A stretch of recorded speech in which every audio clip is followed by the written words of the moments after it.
Et si je me choisis dans mon couple? Se choisir, un vrai dilemme pour la plupart d'entre nous. Du plus loin que je me souvienne dans mes histoires d'amour, j'ai toujours eu l'impression de ne pas avoir vraiment le choix.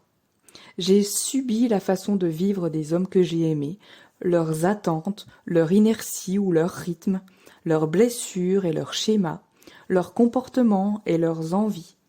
Et avec le recul, je pense même ne pas avoir vraiment choisi les hommes que j'ai aimés. Bien sûr, ça n'enlève rien à l'amour que je leur ai porté. Subir n'est pas le fait de l'amour ou du non-amour, mais bien de ma responsabilité dans la relation. Longtemps, j'ai cru qu'aimer quelqu'un, c'était tout accepter, tout donner, même au détriment de moi et de qui je suis. Je me suis remise en question des millions de fois, sans jamais me poser les bonnes questions. J'ai retiré des bouts de moi, je me suis travestie, j'ai fait semblant aussi, plus souvent que je l'aurais voulu. Je me suis fait toute petite.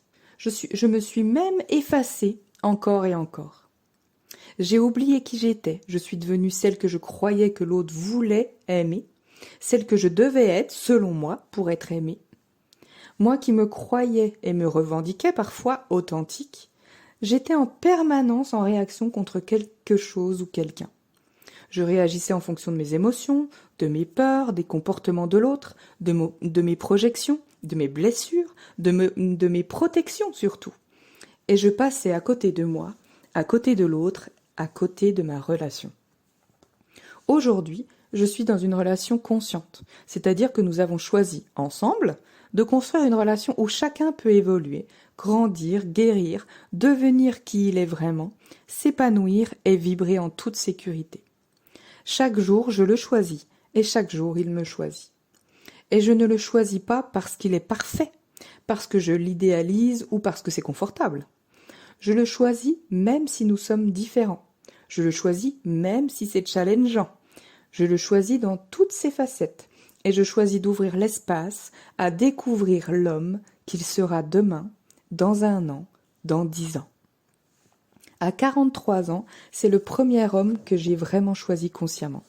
Je n'ai pas, comme dans le passé, seulement suivi un élan physique ou émotionnel et essayé de construire une vie tant bien que mal sur de l'éphémère. Le choisir a été une vraie révélation pour moi, la première pierre pour me choisir moi. C'est étonnant de dire ça, et pourtant, j'ai appris à choisir quelqu'un avant même d'apprendre à me choisir moi.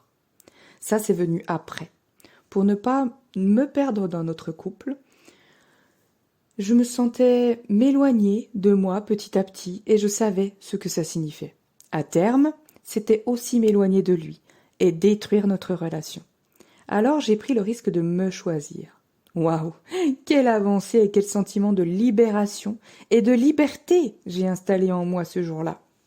J'ai compris que me choisir, ce n'était pas être rebelle ou rigide.